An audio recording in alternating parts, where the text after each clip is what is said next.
Well, I just gotta have one thing to say to you. I got your full basic food groups: bean, bacon, whiskey, and lard. Oy vey. Yes. Yes, there we go.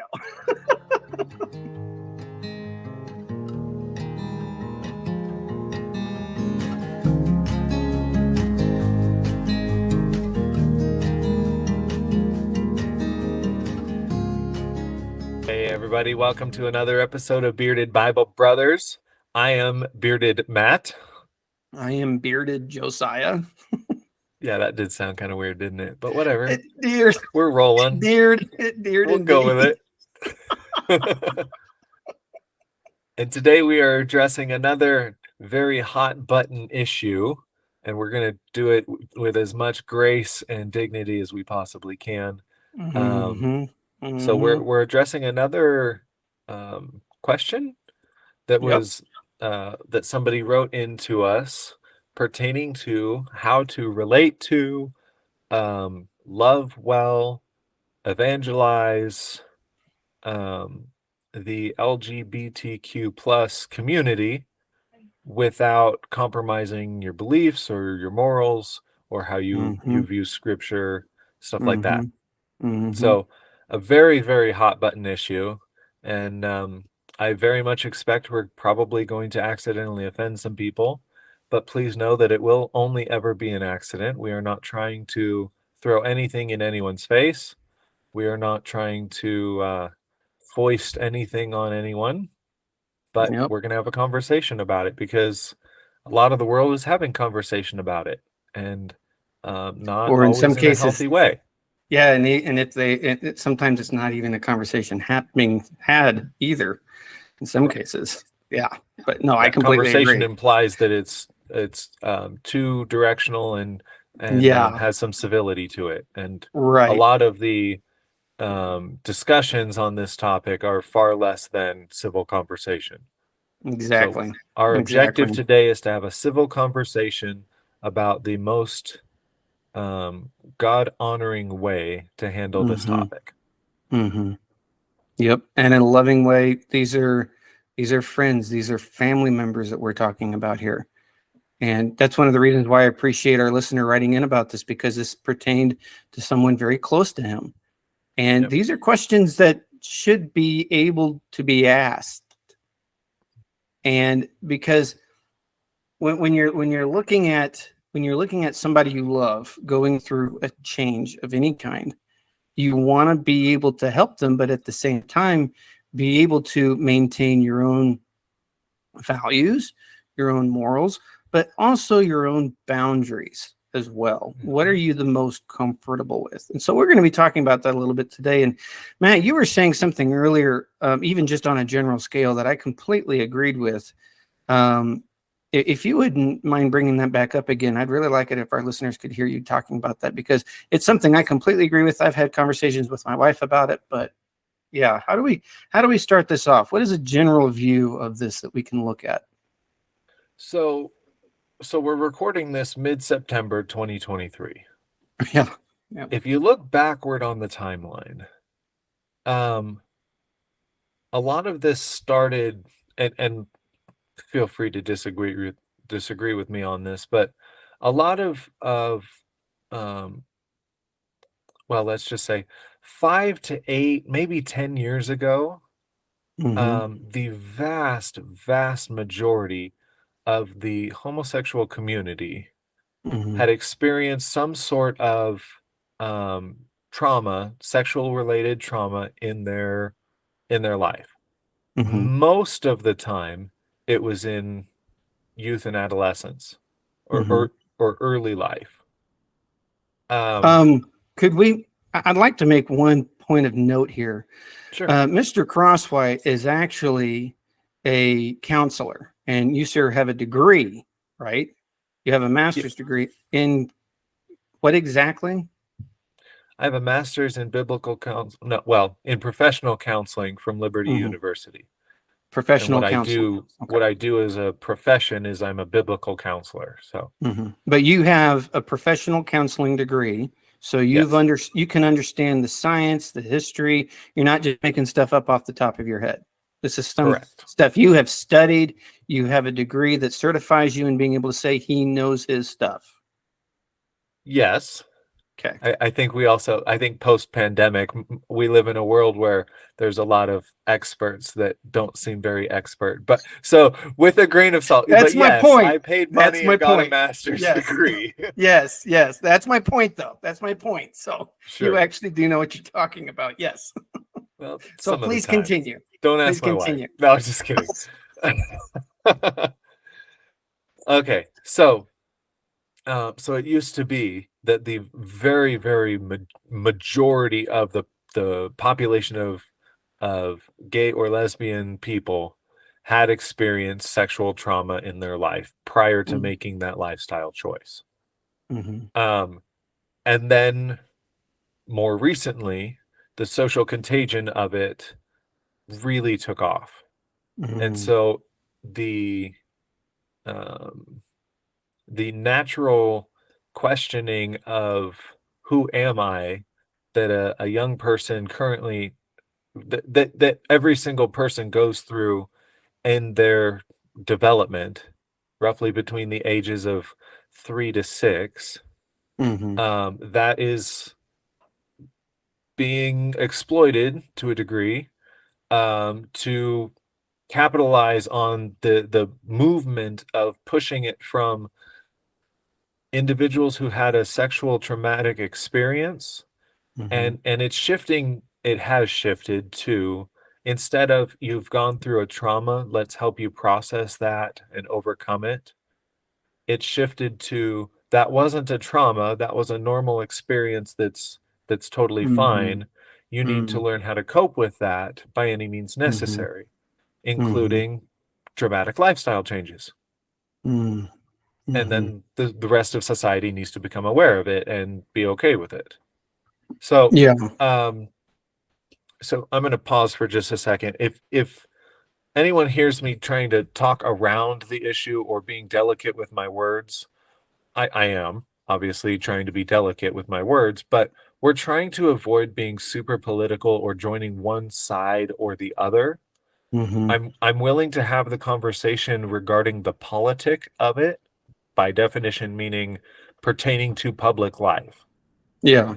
I am not willing to have the conversation about it with regard to left versus right, Democrat versus Republican, because that completely gets out of the realm of seeing people for people as Right. offering dignity and such, as just Yes. a lot like we talked about in our last episode about homelessness. Mm-hmm. Mm-hmm. So Or even bringing in the religious aspects of it, whether it's conservative or liberal. There's always right, different ways of approaching something and from different areas of life. But at the same time, we're trying to maintain a more balanced approach to this because this is a very sensitive topic.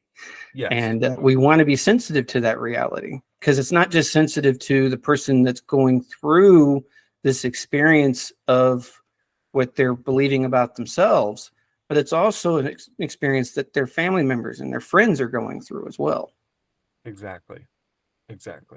Mm-hmm. So that all took place 5-8-ish years ago, very rough on the timeline. And then it started happening with the same exact pattern with transgendered. Mm. And the vast majority of people for a long time who identified as transgendered were individuals who had sexual trauma in youth or in early adolescence, and didn't know how to cope with that, or wasn't able to find help in dealing with it and overcoming the trauma, and Mm-hmm. made a lifestyle choice based on that. Mm-hmm. Whether it felt like a choice or not, they Right. coped as best they could or as best they knew Right. how. Right. In more recent years, the ordinary who am I and what is my identity and how I fit into the world questions that a young kiddo asks has Mm-hmm. been kind of run away with, and to Mm-hmm. the point where if it's implied, if not outright said, that if any young person is asking those questions, it must mean that they are not who their biology says that they are. Mm.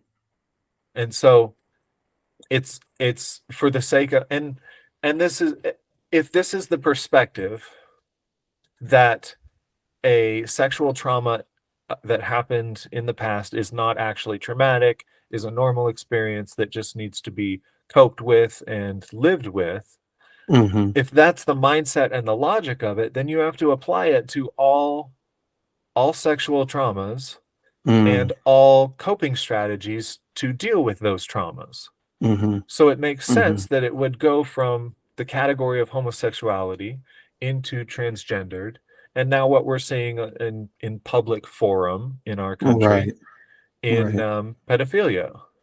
Yeah. That it's the same thing with it's the same thing manifesting in different ways. Mm-hmm. But if this is the logic and the philosophy, then you kind of have to apply it across the board. You know what? This subject brings me up. Now, we already talked about homelessness in our last one, but our homeless episode actually brought up a little bit when it comes to emotional regulation and a lot of psychiatric and emotional issues. And I'm reminded of that movie Split. Did you ever see that? M. Night. I think so.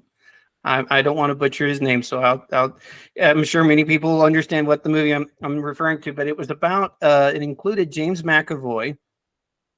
He was a stalker, basically. The character also had DID, or otherwise known as multiple personality disorder. Yeah, he kidnaps dissociative identity disorder or multiple personality. Yep. Yes, sir. Yes, sir. Exactly. And he kidnaps 4 girls, if I'm not mistaken. And he ends up, I will ruin the story. He ends up letting one of the girls live, basically because he finds that she's already been mutilating herself, cutting her wrists. And so he says, you already know, you've already experienced what I'm going through. You understand the pain. And the movie, I don't know if this was M. Night's intent, but the movie gave this idea that being in this way can be something of a superhero effect, because he already did it with Glass. I think that was it. And then also Unbreakable. I think that was the other title. I could be wrong, but one of them had Samuel L. Jackson and opposite, what's his name? The guy that was on Die Hard. You remember him? Bruce Willis. Bruce Willis. Yeah, yep. Bruce Willis. And so Samuel L. Jackson's approach was, I'm going to find my nemesis, because Samuel L. Jackson, his character was highly susceptible to disease. His bones were incredibly brittle. They would break very, very easily. So his idea was, I'm going to try to find someone who's immune to disease and immune to bone breakage. So he commits atrocities such as derailing a train and killing hundreds of people. And the only one to survive without a scratch on him was Bruce Willis. And then Bruce Willis is led to realize, wait a minute, I've never had a sick day. And then in one scene, you've got him in the basement and he's lifting this weight and his kid keeps putting more and more weight on it. And he's still benching. And he's like, I can't believe I'm benching this much. I've never done this before. But it takes these otherwise distasteful or uncomfortable areas, uncomfortable areas of life, and puts them into a light that I think is unhealthy, because it gave reason to Samuel L. Jackson's need to have a nemesis or find the other person that's opposite him in some very tragic and very, just some very destructive ways. That's what I was looking for. And the same was said for Split. And so I completely agree with you when it comes to this almost idealization of these elements of life that had been shifted into this area, saying, no, we can look at these in a positive light. They're not messed up. They're not wrong. They're not completely broken. There's some strength to be seen here. There is some truth to be seen here. And I'm not saying there isn't. What I am saying, and I think Matt's also, I think what you're also trying to say is that these are areas that we've come led to believe to say that these are natural parts of life and that we should embrace them rather than confront them and or see them as areas that need organizing, because it's an element of chaos, right? Right. So, right. Am I wrong with that? Am I hearing you correctly? No, I would agree. I would agree with Okay. that. But I want to kind of transition the conversation to how do Please. we love that population well? Yeah. How do we be Christ-like to them? Because if So, there's one thing they're doing, they're saying this is how you're going to love me yes. in a lot of ways. Yeah. So I'm going to give a little bit of the spiel that I give to everybody that I counsel. So Let's hear it. every single human being on the planet has a question at our core, and it's a question of worth and value. Mm. And it's not part of the fall. God created us with that question inside of us so that we can look to Him and ask the question, am I valuable? Do I have worth? Mm. And get our identity from Him and what He thinks of us. Mm-hmm. If and when we as human beings look anywhere besides Him for our worth and value, which we're constantly doing. We're always looking for a yes to those questions. Am I valuable? Do I have worth? We're always Mm-hmm. looking for a yes from every relationship that we're in. But if our primary yes does not come from God and based on His opinion of us, if Mm-hmm. we're primarily looking for it horizontally, then we're going to get ourselves in some bad situations. Yeah. Whether that manifests as codependency or workaholism or just any number of things. Right. And so individuals that have been through any kind of trauma are Mm-hmm. looking to the world around them and their relationships for that yes. And it's harder Mm-hmm. to get the yes due to the trauma that they experienced. Now, that gets magnified with sexual trauma. It gets much harder in the vast majority of ordinary relationships, not necessarily just romantic ones, but in all relationships, it gets harder and harder and harder to find a yes that I have value and worth because of the sexual trauma in the past. Mm-hmm. Because sex is so ingrained, it's so inherent in us as human beings, and it Mm-hmm. speaks so powerfully to our worth and value, either positively or negatively, depending on the interaction.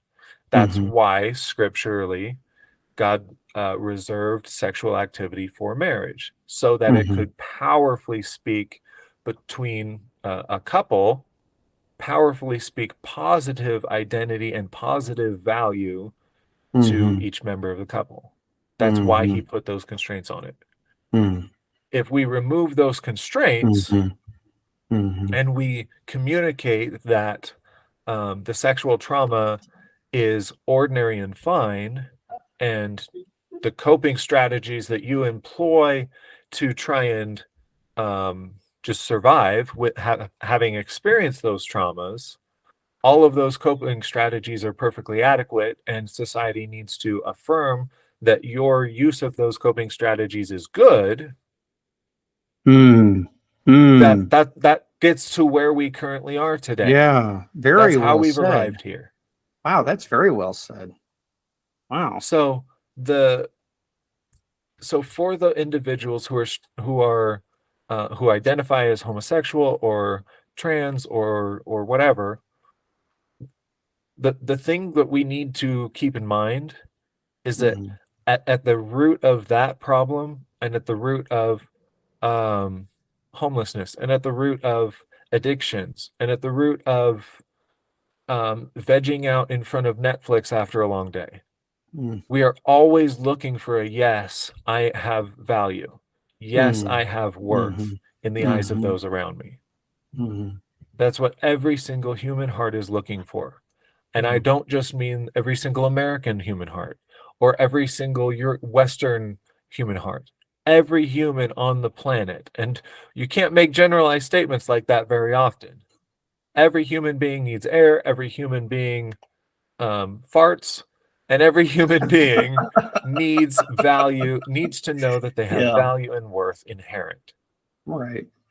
And that's why the Bible goes to great lengths to communicate God's view of us and the value that he places on us. And that's why he's gone to extraordinary ends to demonstrate that.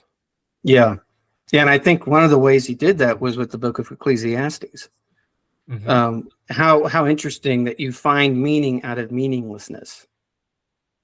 Because in that book, you find that meaning. It's connected to at least 4 different things.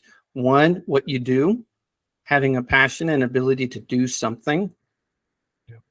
Food, especially in biblical times, but even now, is still an element of fellowship. People gather around food, break bread with one another. It is a key aspect to all of life. And it's something we either naturally do or sometimes have to force ourselves to do with other people. I say sometimes force ourselves because there's days where I'm just going, I'm not hungry. I don't want to eat breakfast. But then there's also marriage, that partnership. And then at the very end, the writer says, in the conclusion, when all has been heard, fear God and keep his commandments. And that's been reduced to certain things we're not going to get into detail on, but it's reducing God to certain elements of religiosity that's missing the point of what God is trying to establish even in that book. And that is relationship, and relationship with boundaries, right? There's a season for everything. When those boundaries get blurred, I think, what is that season? I think that's chapter 3 that's talking about the seasons. There's a season for living. There's a season for dying. There's a season for building and tearing down.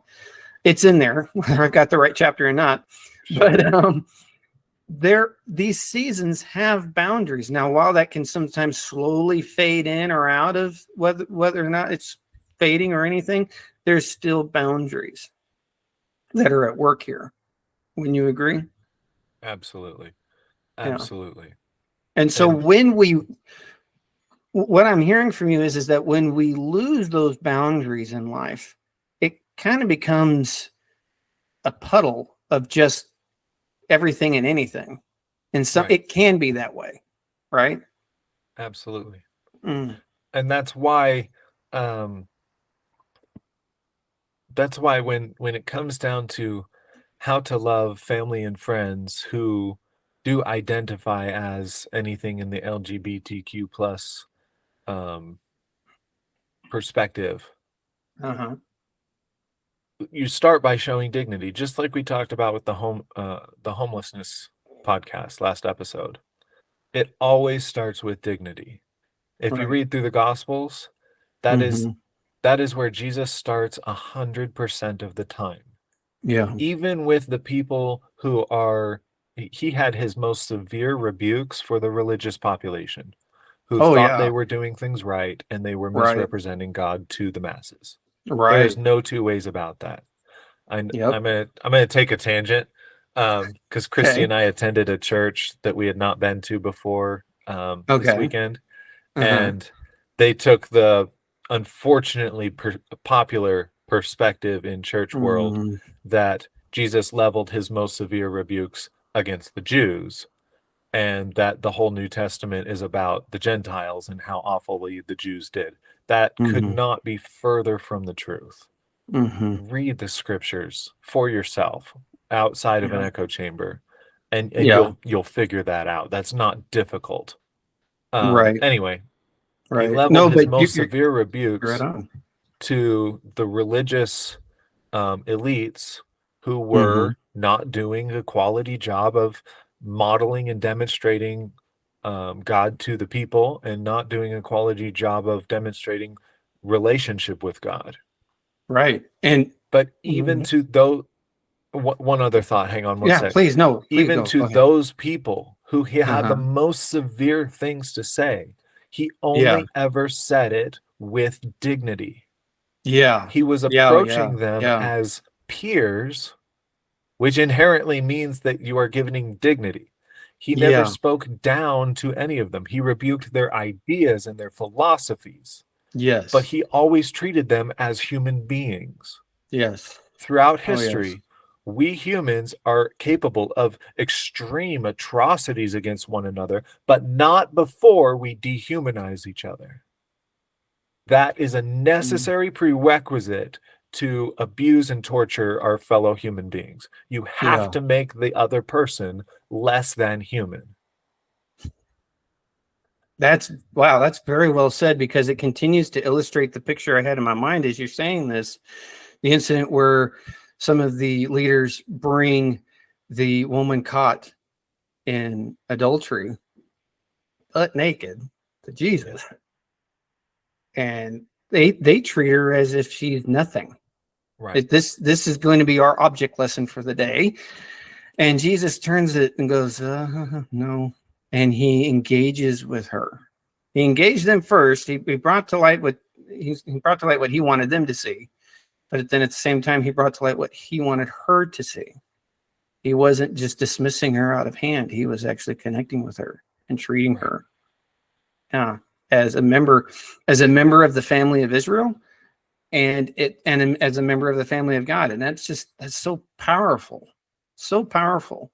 So let me ask you this. So when we look at this, as I've used the language there, the word family, Sure. how do we begin to then understand how we can at least operate, if not approach, an individual who has, maybe even say, a family member who's come to us and says, I think I'm this way. I think this is what I actually am. How would you help them in coming to understand their role and what they should at least expect from themselves Sure. in those moments?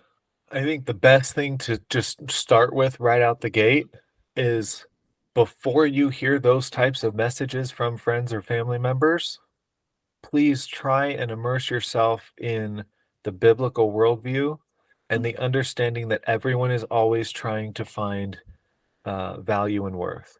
I'm trying not to use the word affirmation or validation, because those have become popular words, and when a word becomes popular, they change their definition.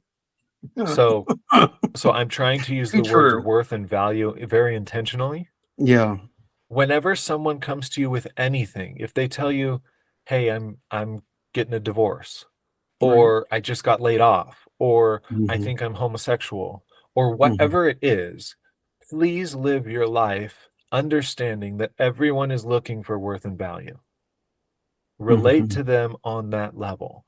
They might Mm-hmm. not be looking for worth and value in the healthiest possible way.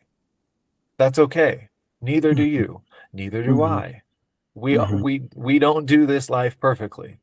Mm-hmm. But please, just from the get-go, start with the assumption that everyone is looking for worth and value. Right. So, and then when you do hear a family member or a friend say, I think I'm trans, or I think I'm homosexual, or anything else in that LGBTQ, when you hear Mm-hmm. them say that, understand that you're going to have to experience some grief. You are Yeah. going to go through a grieving process. But Yeah. also know that the other individual has probably been experiencing grief for quite a long time, Mm-hmm. and they're trying to figure out how to cope Mm-hmm. with some trauma, or how to answer some, because that's not exclusively the case anymore now, thanks to social contagion. They're trying to figure out who they are and how they fit into the world, and Right. they're wondering if that might be part of the solution. Right. But you need to know that you're going to experience some grief, because you're Yeah. going to grieve the loss of who you thought this person was, Mm-hmm. or at the very least, grieve the relationship that you had prior to hearing those words. Mm-hmm. That doesn't mean you need to change your perspective on the best way for a human being to experience worth and value. That Mm-hmm. doesn't mean that you need Mm-hmm. to necessarily corroborate everything that anyone ever says. Mm-hmm. What it does mean is that as a disciple of Yeshua, as a student of the scriptures, you do need to respond by continuing to communicate dignity and value. Right. You don't have Right. to agree with someone in order to do that. Right. And I think that I remember I was talking to a therapist one time, and she said that there's 4 basic pillars of psychology she sees Jesus using. And that very first one is that the person is seen and heard. Right? Seen and heard. And that's what you're going to here. That's what you're talking about. Because when somebody talks out of an area of trauma, talks out of an area of grief, they want to at least be able to know that I'm being heard. You're not trying to fix me. It's those moments, even in my own marriage, where my wife says, okay, I'm not wanting you to solve this. I'm not looking for the answer. Just hear me. Okay. Happy to do that. Right? Because especially when it comes to guys, we do have that drive to want to fix things, to solve things, to provide that answer. And it's hard to even admit at times, I don't know what the answer is. But at the same time, when it comes to, so our listener wrote in very specifically that they have a family member who has made a change in lifestyle. And they're wondering, how do I, as a matter of fact, I actually like the question that they asked. They asked they're talking about their own values and the values of the other individual. Where do you draw those lines is the first question. But the second one is, how deep are the demands of hospitality, and how tightly do we ask our guests to adhere to Christian values so we can honor God with our home? That's a very good question. And I think it goes back to what we mentioned a little bit earlier, is boundaries. Townsend and Cloud wrote a book called Boundaries. And not only from the Christian market, but even in the secular market, this book is highly recommended. I've seen it on syllabi or syllabus, whatever, plural or not, the syllabuses of classes in both Christian and secular and educational settings. This is a very good book. And as I brought up earlier about Ecclesiastes seasons, boundaries are important, right? Especially when we've made it important when we have a neighbor saying, no, I can have that tree there, and the other neighbor saying, no, you cannot. The court is going to look at boundaries, right? They're going to look at, well, okay, he can have the tree there, but this part of it has to, you do have a say about this part of the tree, right? But this is people we're dealing with. We're not talking about trees here. We're dealing with people. And it's even more difficult when it's someone that you've grown up with. I'm not, so I want to say something, and I'm not saying that this is exactly how he's feeling. This is how my brother actually had to experience me go through what we talked about last week. He had to watch his oldest brother change, who tried to kill himself, to the point where he's having to reestablish a new boundary. I thought I could trust him. I thought he was this person. I thought he was behaving this way. And then all of a sudden he tries to go off himself. Really? I'm sorry. That was a little rough. That was a little. Those are the thoughts that straightforward. That has, but that is the thoughts he had. And he had to establish a new boundary. And in that establishing that boundary, it reestablished our relationship with each other. I'm not going to get into details of what he said. Thankfully, he and I have an amazing relationship now, and we continue to love and listen and just engage each other in life. That I will say. And why? Because relationships change over time. If you go through if you set healthy boundaries and you maintain the relationship at whatever level is healthiest and both parties are willing to participate in, then that doesn't necessarily have to be the status of the relationship until the end of time, because the relationship will flex and change as both parties grow and mature, and as both individuals change, the relationship will inherently change too. Exactly.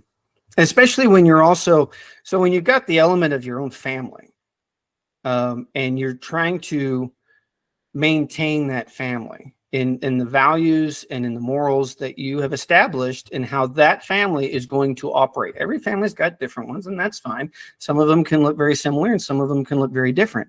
But at the same time, what he's talking about is hospitality. And when he brings up that word, it takes me back to various cultural practices between people.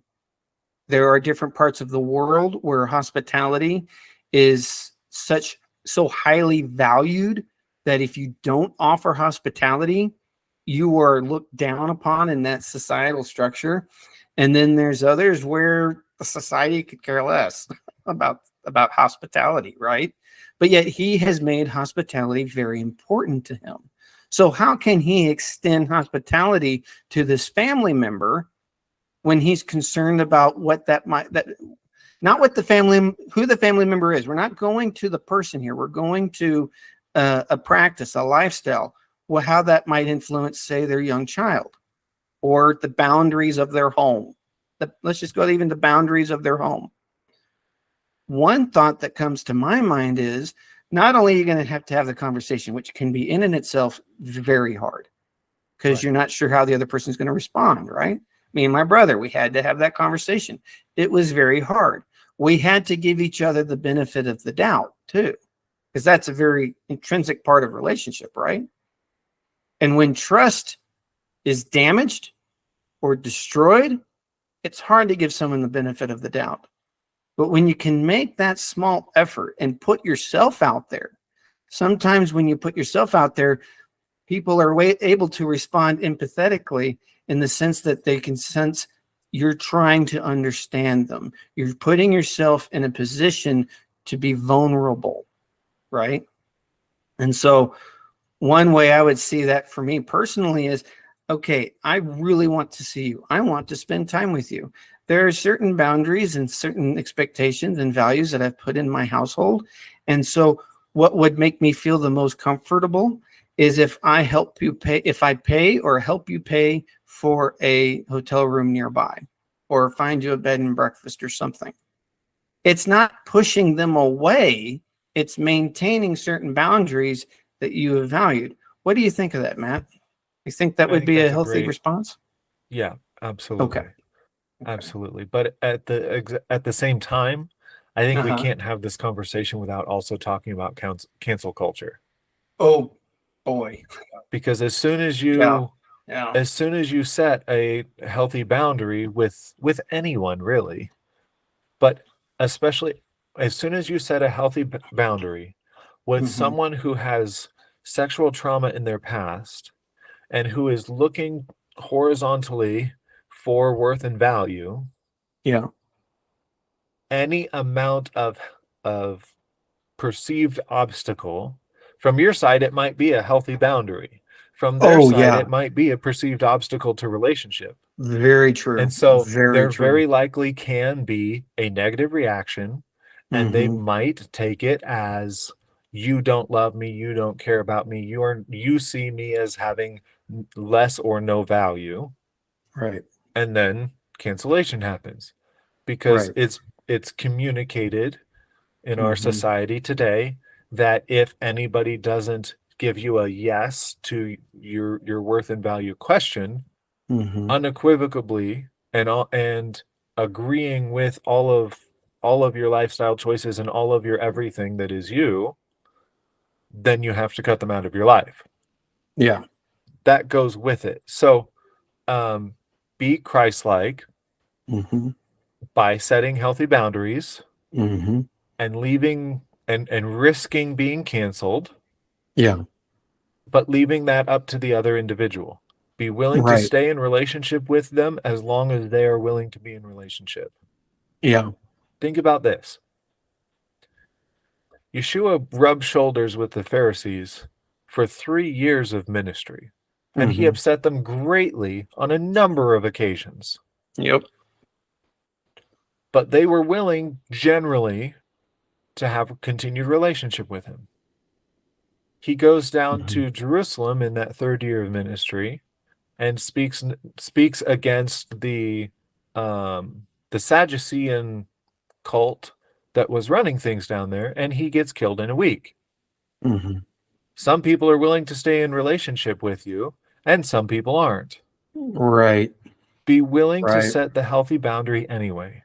Be Yeah. willing to risk being canceled anyway, but Yeah. also be willing to stay in relationship with them Mm-hmm. until, if they should choose to cancel you, Mm-hmm.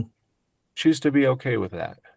Yeah. If they should choose to stay in relationship with you and have a much more surface level relationship, or try to have the same level of relationship, but we just don't talk about some particular subjects, whether religion or politics or LGBTQ or whatever it is. Maybe you just don't talk soccer with some family members. Whatever the subject is,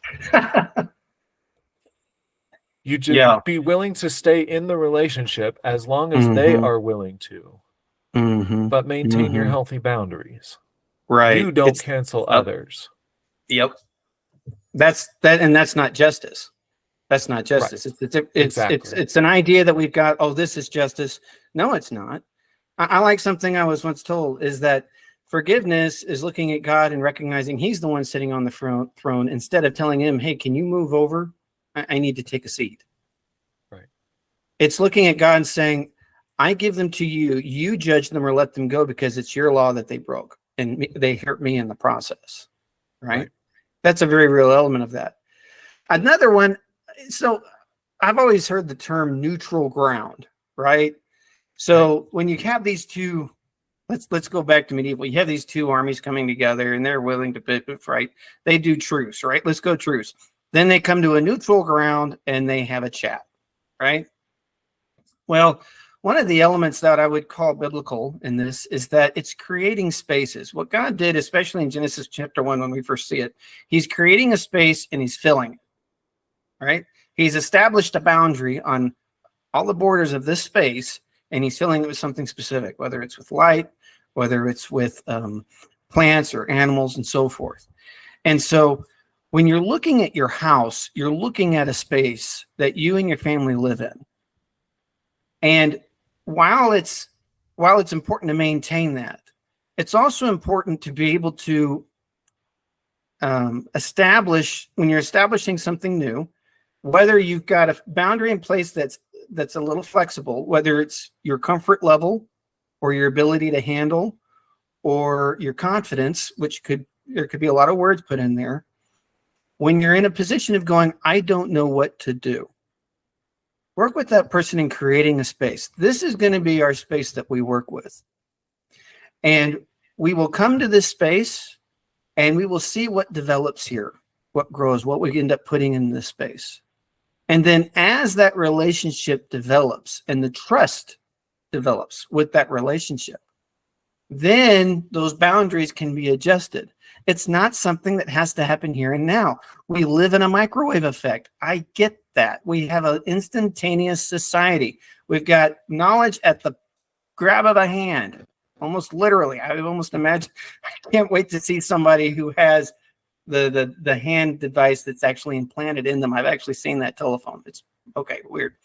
But anyways, it's necessary to give ourselves time and patience. If the other person doesn't reciprocate, allow them that ability to respond that way. They're not there yet. Right. Is it against you? Not necessarily, because if they're doing it to you, they're probably doing it to other people too. You're not the only one, right? That's something to also keep in mind.